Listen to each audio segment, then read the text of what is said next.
I think we'll get started. Certainly, first off, on behalf of the City of Fitchburg Parks Department, I'd like to welcome all of you to our design our park, kind of a charrette. And first off, as far as introductions, my name is Scott, and I am your Park Rec and Forestry Director. And I would be remiss if I didn't introduce Dave Herbst, who's an alder here in the city. So I wanted to introduce him and welcome him. And I think what I'll do now is I'll kick it to Rob, and then he can introduce the team that we have here that is working to help the city put together this planning document. So go for it, Rob. All right. Well, I feel very important sitting behind this dais here, but I have to multitask. Thanks so much for being here. My name is Rob Stein. I'm a landscape architect with EOR. We're a multidisciplinary firm, civil engineering, landscape architecture, planning, ecological services, and we were brought on to kind of facilitate the process of this really cool project in this park design. And with me, working hand in hand, is Rooted. Nicholas and New are here. If you want to grab a microphone there. Oh, sure. So, yes, so we are with Rooted, and we're also sort of helping with the community. We're helping with the community outreach and sort of helping with the general design. We are a agriculture, education, food organization based in Madison, mostly working in Dane County. And I'm Nicholas. Yes, and since Nicholas wrapped it all up, I am New. It's a yes. All right, thank you. And Scott, we'll kick it back to you, and you can give the people here with us tonight and the people online as well just kind of a little bit of project background on how we got here. Very good. Thank you, Rob. But just a little bit of Park Planning 101, if you would. When a new community or a new development comes into the community, and specifically for this project, Phil's Theme and Terravessa, they came to the city in 2019. And one of the things that we work on with the developer is a park and open space plan or public properties. So what they'll do is they'll propose some ideas as far as where the public land should be, and then we work with the Park Commission to come up with a final design of what the park facilities will look like. And if you're familiar with Terravessa, which I'm sure you are, the park, we kind of view this as almost a city in itself. So for park planning purposes, we wanted to create a diverse park system, if you would. And there are 3 different types of parks within the city. There's neighborhood parks, which are basically designed for people that can walk to that park. There's area parks, which are a little bit bigger and serve a little bit wider service area that might have a bathroom or those kinds of things. But then the biggest classification of parks that we have within the city is community parks. And really the community park within the park system is really has a unique feature, if you would. Some of the community parks that we have in Fitchburg are McKee Farms Park, which is really kind of like our festival grounds. We've got McGaw Park, which is really kind of our athletic fields and those kinds of things. Sunnyside Park, which is our dog park, is a community park. And the idea is that you only need one dog park for the whole community. Same thing with the golf course, Nine Springs Golf Course. And we really view Terravessa and the area that Rob and Nicholas and their team are working on is an egg park. It's kind of unique to the city. I also provided some, as part of our park and open space plan, I kind of talked a little bit about there's theme parks, and that's what I've kind of described with our park system and community parks. So you can see on Terravessa, and the theme is kind of agriculture. So that is really kind of the focus that we're working on for the community feature for our community, but it's going to be located in Terravessa, Terravessa Park. So I think, yes. Sorry, because we forgot to ask at the beginning. Do we have anybody who needs Spanish or Hmong interpretation? Okay. Sorry if anybody needed that. We forgot that part. Very good. And then what I did provide is I provided there's kind of a park and open, or there's a master plan for Terravessa, which I provided you, which kind of gives you some orientation. And then when the presentation, you'll get orientated with the space once they go through the presentation. And again, you know, trail systems, natural areas, all those kinds of things within the Terravessa neighborhood. So with that, I think I'll kick it back to Rob and his team, and they can present. Thank you, Scott.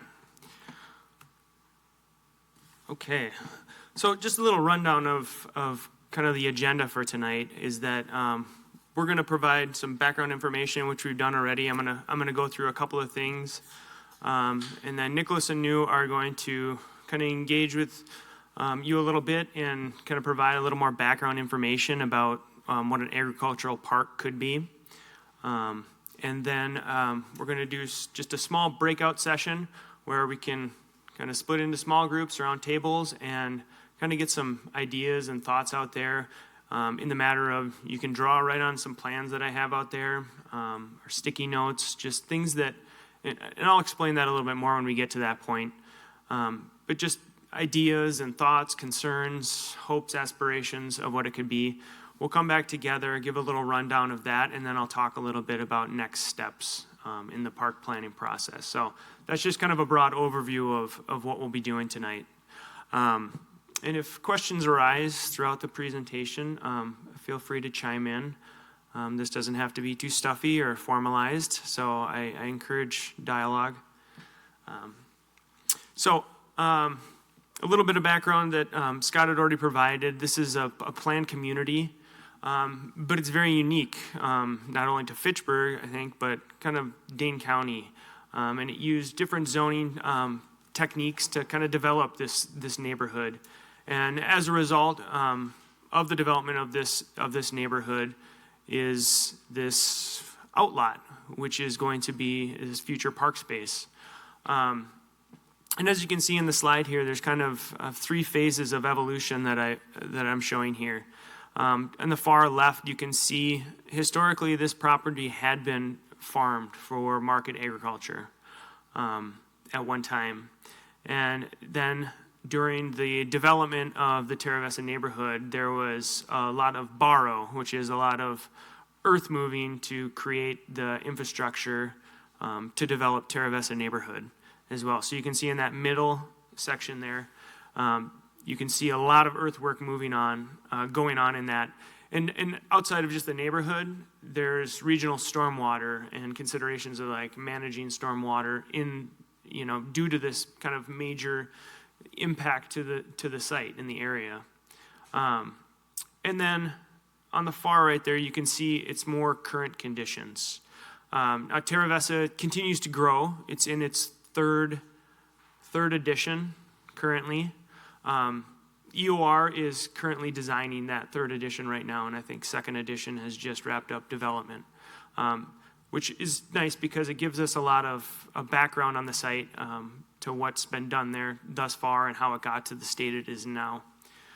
To get to the state it is now, there was a grading plan done that was executed as well, and restoration efforts were made. So the site is stabilized right now, and it's a fairly flat site, but it was graded for positive drainage and stormwater control as well. Jumping out a little bit, currently, I believe, Scott, there's 80. Fitchburg has 80 community garden plots. These are the kind of small plot agriculture that you've probably seen, a lot of raised beds that are available for lease through the city. And those are those 4 circles, and then the big star is the location we're looking at now. So there's a good distribution of community agriculture in the city. And this site kind of lends itself to having kind of that next level of offering to the community. As I spoke to a little bit about the site, sorry, it's a little washed out here, but the black line is the property boundary. The neighborhood is over to the left here. This is an existing trail that currently runs kind of north-south and then heads off to the northeast as you go further north, and then you run into the regional, I believe it's the Capitol Bike Trail, just to the north of there. But within our property boundaries, you can see that it's got, woodland to a few sides of it. It's relatively flat. There is this blue dotted line is kind of the low point, the drainage pattern. We've been out on site a number of times, and it's not a channel by any means. It's just kind of the low point where low flow conveyance can go through, and then there's a slight ridge to kind of control that. These diagonal dashed lines going through the site, that is the approximate borrow area that was kind of taken away from during the development. And then these kind of lobes on the either side, that's kind of roughly undisturbed or less disturbed portions of the site.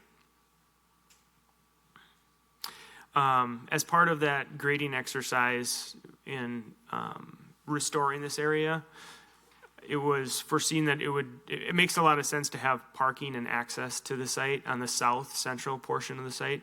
And if you've been by there is ostensibly a gravel parking lot there now. And that's kind of the best option for access, at least at first blush analysis.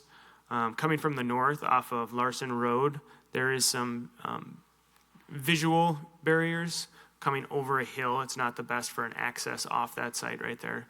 But I want to make clear that there is room for exploration of what this site could be, because it is a blank canvas right now, and we like to have broad ideas and think outside the box. So.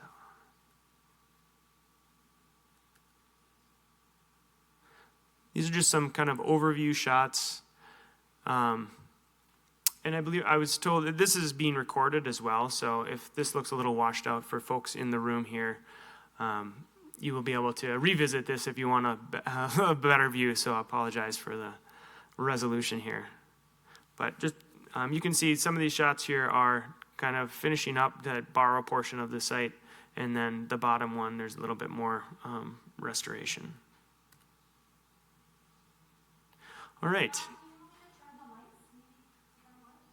Well, you're up to speak now, so you or Nicholas. Spoiler. At this point, I'm going to turn it over to Nicholas Arnoux to talk a little bit more expertly about agricultural parks, being that this is what Root is really bread and butter is. So take it away. So just to start to get an idea of the people that are in the room, how many of you, I'll get to what an agricultural park is shortly. How many of you are currently gardeners or farmers or growers? Okay. And of those, how many of you grow in a communal space? Okay, I think about half that was. And how many live within the actual Terravessa neighborhood?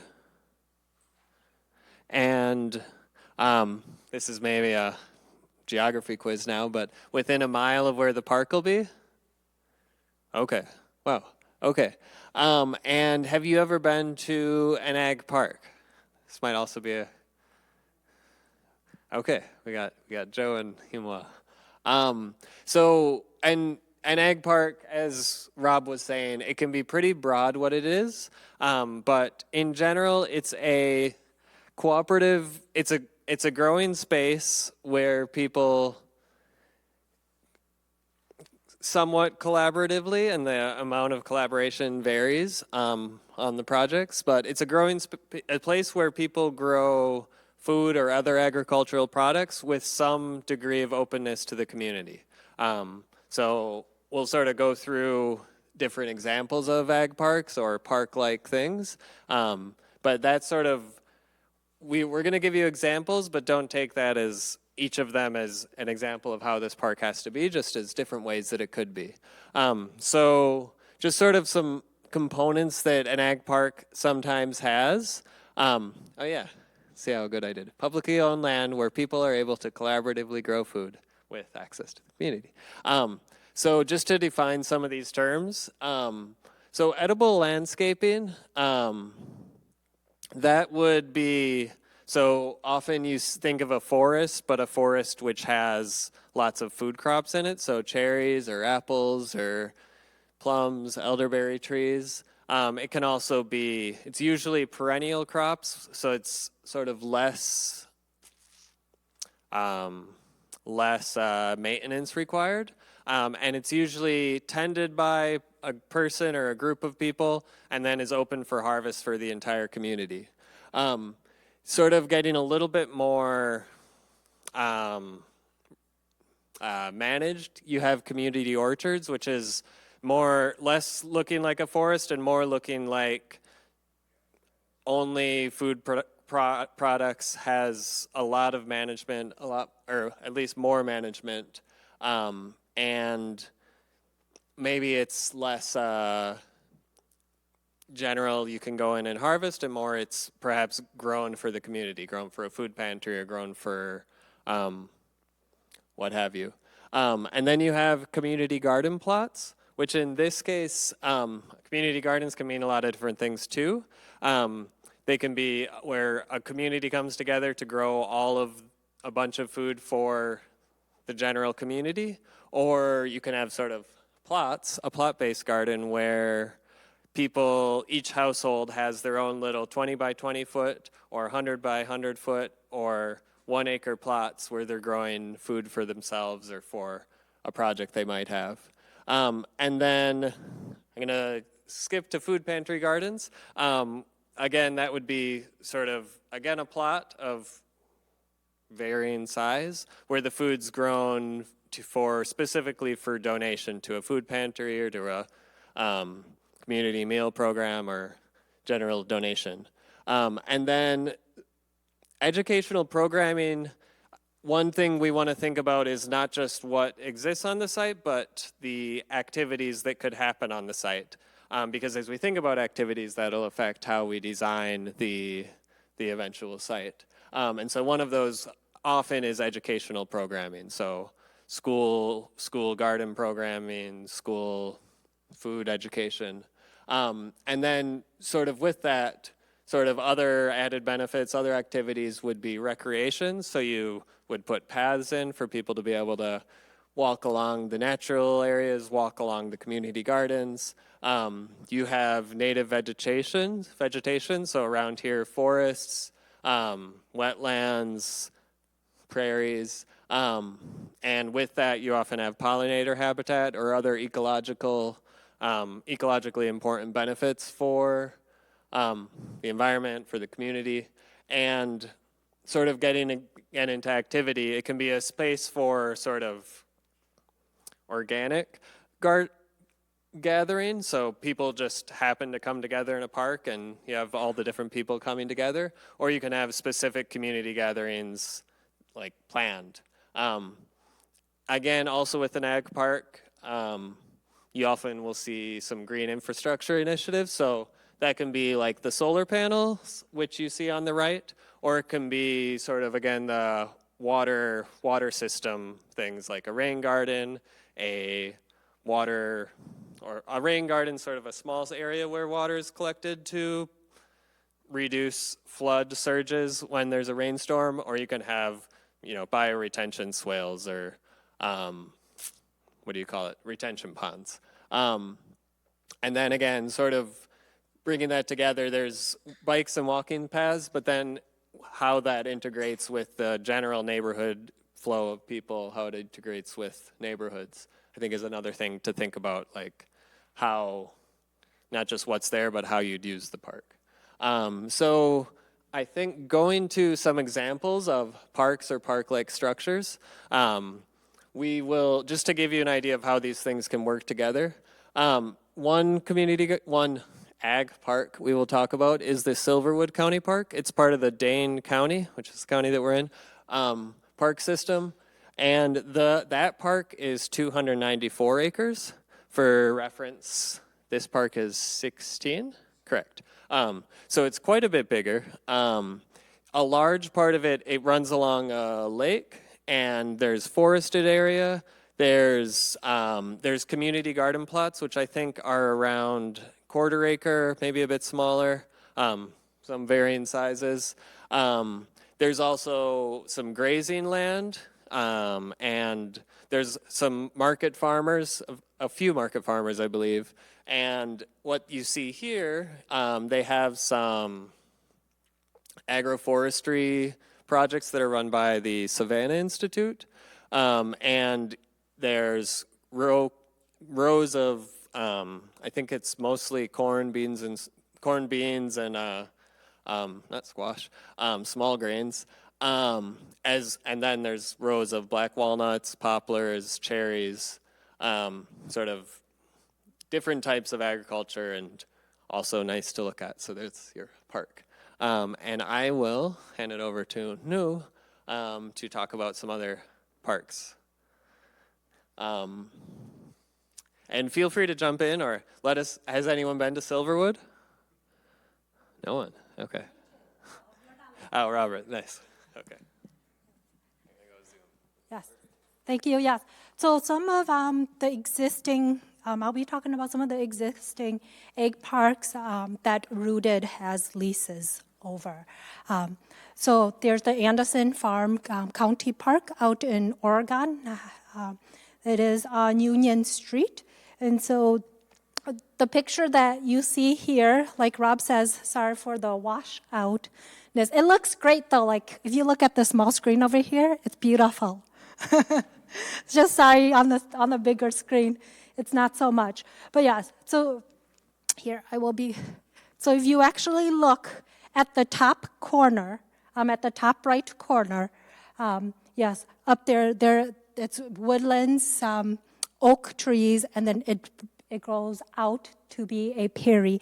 And then as you move to the bottom right, it actually, part of it is also cornfields, and then eventually is a dog park, which is really new. They've just finished that this year. And then on the other side of Union Road, then you have what is shown right here, and this is the community garden plots, and they are quarter-acre plots. And so that is what's shown here, and it is a 310-acre land that's there. So next slide. Yes, and then this is our newest farm. This is out in McFarland. It is 8 acres, and this is all agricultural. This is all farmland right here. There is a community park that is under construction right now. If you look at the picture to the far right, and so all that grass area you see that is actually being turned into a indoor-outdoor community soccer park right now. But yes, that is all. Majority of them are 1-acre garden plots, community garden plots. So next slide. And then Troy Community Gardens.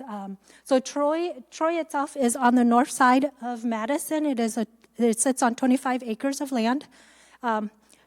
Maybe, a lot of you guys have heard of Farm of Troy. That gets out there a lot, but there is a small farm out in the back. There is prairie space. There is a fruit orchard, throughout the whole space there. And then out in front, when you drive by Troy Drive, you see the community gardens, and that's over 300 20 by 20 plot sizes that, yes, are given to community gardeners. And so next slide. Oh, yes, and I also forgot as well, for Troy Gardens, there is, with the Troy Farm, they do provide farm training They provide farm training and also a CSA box, and there is a market stand that happens every Thursday as well. And then they're also a part of the North Side Farmers Market on Sunday that they sell, fresh produce, fresh organic produce there as well. And so our next slide. Yes. And so we're going to be shifting now. Because, you guys have sat for like the last half an hour talking to us. And the main point of today's gathering is for us to hear from you guys. And so if we could kind of split up into, these two small groups, I'm going to actually have you guys get up and move around a little bit as well. But there's the map here. There's trace papers. And so definitely, we will leave questions up here that are, very similar to what is posted up so that you could actually, talk to your small group about. And, if you are a person that needs to draw it out, please definitely feel free to do that. Talk to your group. Where could this be? Where could that be? Map it out for us. And also in your small group, if you guys could pick a note taker, and we'll give you a questionnaire where the note taker could write everything that's discussed there. And then also pick a share out person as well, because at the end, we'll do a quick little share out of what each group talked about. Okay, so before we actually transition, are there any questions? Okay. Yes. I would say that for folks online, feel free to write any comments into the chat too. We want you to participate as well. The folks here are just looking over kind of an aerial, and then we're just going to be having some small group discussion. So. Yes, and at any time as well, feel free to continue to engage, with the food and drinks in the back as well. And you're welcome to bring the cheese balls up here and touch the trace papers as well. We allow that. Rob will just bring that back with him. Oh.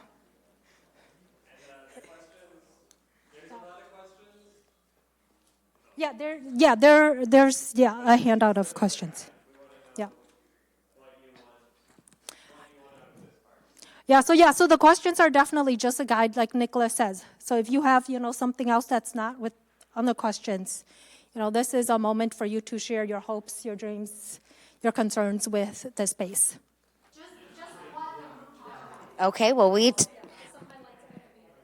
we talked about basically how all of our own personal interests would sort of, what we would like to see in the park, how we, what facets of the community we were concerned with, and things about the park in general, like what we wanted from it, accessibility, garden plots, how to buffer the park from the rest of the neighborhood, or the view at least, and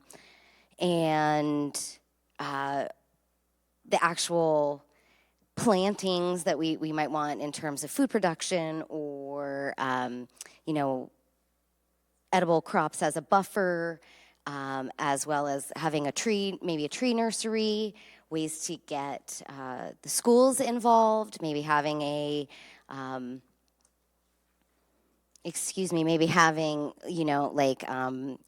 a school garden or accessible gardens. And then we talked a lot about the actual infrastructure where water would come in and where we would set up buildings and things of that nature.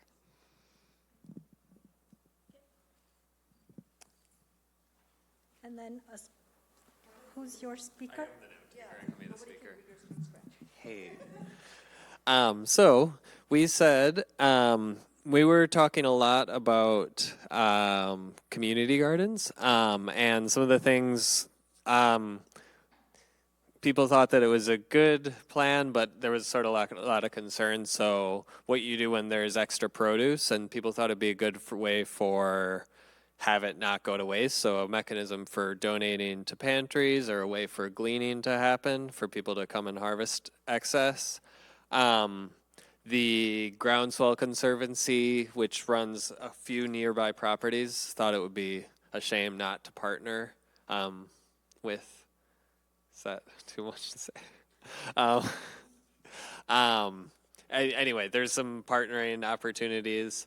In 5 years, some people thought it'd be nice to have some fruit production, so raspberries, apples. There was also concerns about disease there. Maybe connection to housing, maybe market farms, disability accessible plots.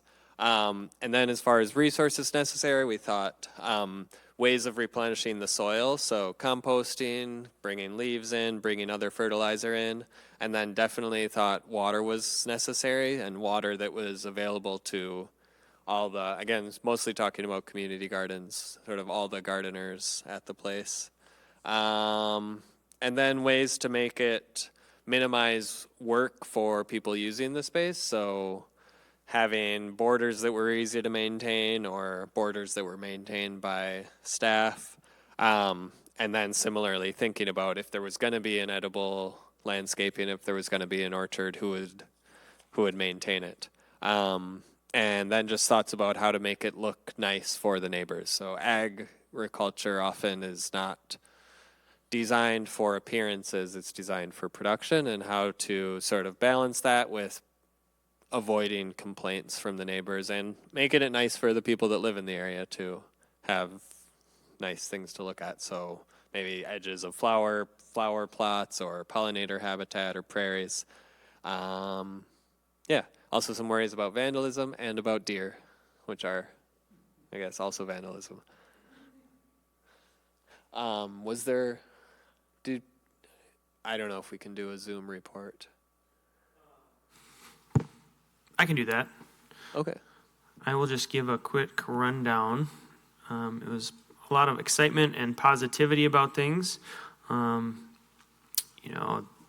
of the wish list is fruit trees, accessible plots for people, a community shed, gathering space. What do we see here? Walking paths from the school, water access, meditation space, a sugar maple stand was something that was brought up. Pollinator interest. Yeah, a lot of positive comments and less concerns, more excitement. So that's great. And yeah, and that was a great rundown from all three groups. And, based on what I heard, it's a lot of excitement and a lot of great ideas and some out of the box ideas, which are great to put. Why not? This is the stage of design and planning where you want to throw those out there, because this is, going to be years in the making. It doesn't happen overnight. But this is kind of the first stages of it. So, we really appreciate those ideas as well. And we're kind of nearing the end of our schedule here, but I wanted to take time to talk about kind of the next steps that we're going to have here. So what will happen now is Rooted, EOR, and the city will convene and kind of analyze all the information that we've gotten here, and kind of, what's the word? You do it with alcohol, you distill.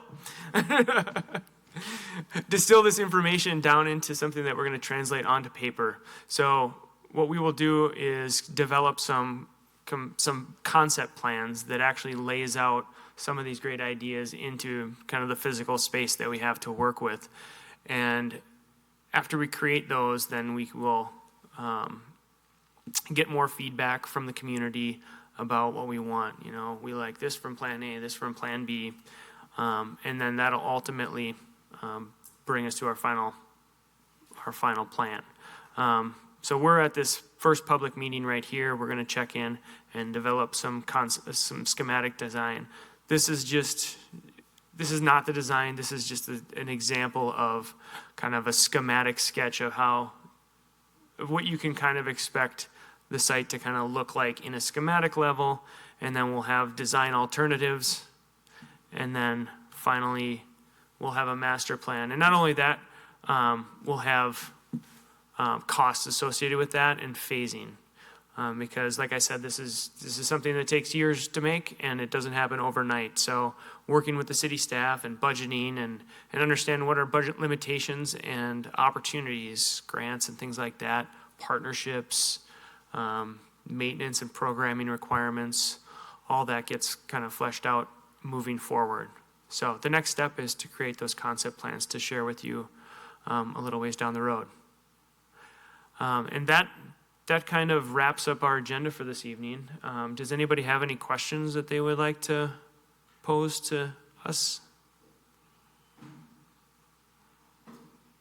Okay. Yeah.